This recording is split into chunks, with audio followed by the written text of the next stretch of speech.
Hi everyone, welcome back to my YouTube channel CoinInfo. Your go-to spot for coin collecting, numismatic knowledge, and the stories behind the coins we often overlook.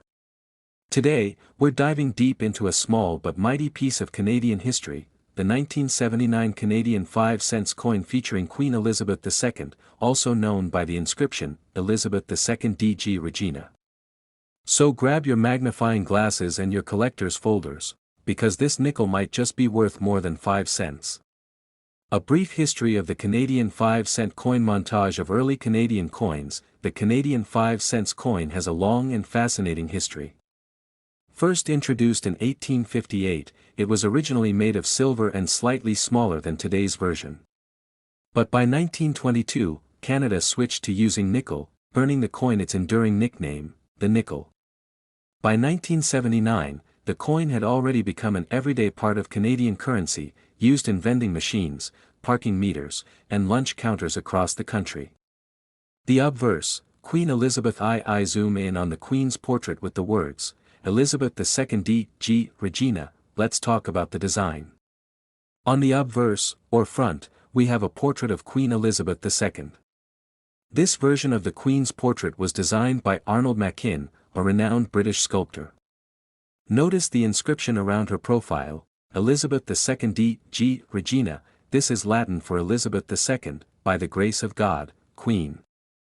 It's a traditional title used on many Commonwealth coins, emphasizing the monarch's divine right to rule.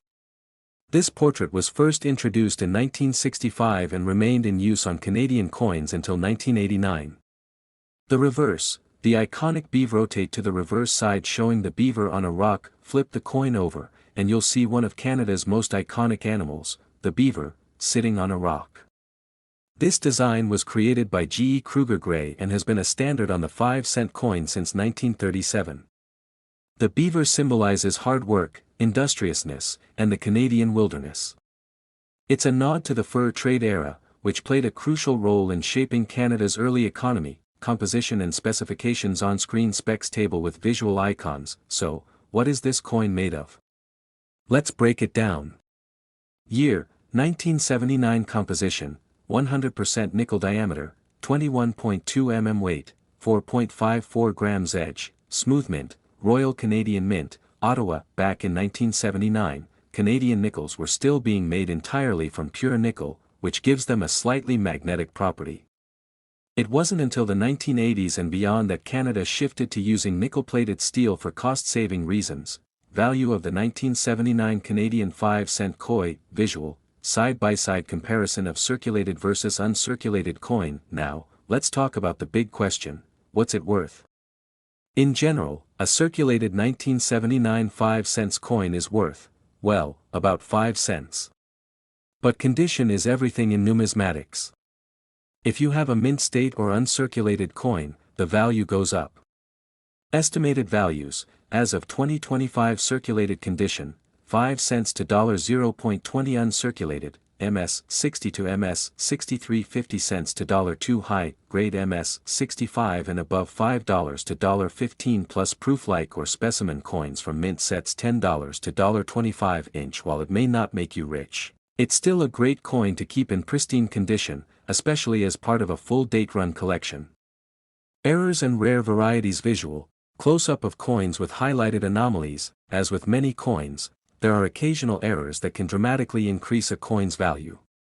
Keep an eye out for things like double die. Obverse or reverse, where the design looks slightly doubled. Off-center strikes, where the coin design is misaligned. Die cracks or cuds, raised lines or blobs of metal from die damage. Planchet errors, like clipped planchets or lamination issues. While no major mint errors are widely known for the 1979 nickel, it's always worth checking. Some rare error coins have sold for hundreds of dollars to eager collectors. Animated pop-up facts. Did you know the beaver was officially named the national animal of Canada in 1975, just 4 years before this coin was minted? The 1979 nickel is magnetic, unlike coins made after 2000 which are often steel-based. Some collectors love to build nickel tubes, 40 coins in a roll, for each year as a saving strategy. Should you keep it or spend it? Visual, collector carefully placing coin in a display case. So, should you keep your 1979 nickel if it's in excellent condition, or if you just love collecting, definitely keep it. It's a solid example of late 20th century Canadian coinage with a timeless design. But if it's worn down or scratched, it might just be worth keeping as part of your everyday change. Final thoughts, visual, final shots of the coin in a collector's folder. To most people, it's just a small coin. But to a collector, the 1979 Canadian 5 cents is a piece of history, a tiny metal time capsule connecting us to the reign of Queen Elizabeth II, Canada's wildlife heritage, and a proud minting tradition. Whether you're a casual collector or a seasoned numismatist, never underestimate the story behind your spare change.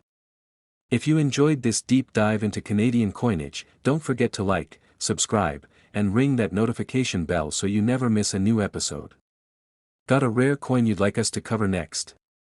Let us know in the comments. Thanks for watching, and as always, happy collecting.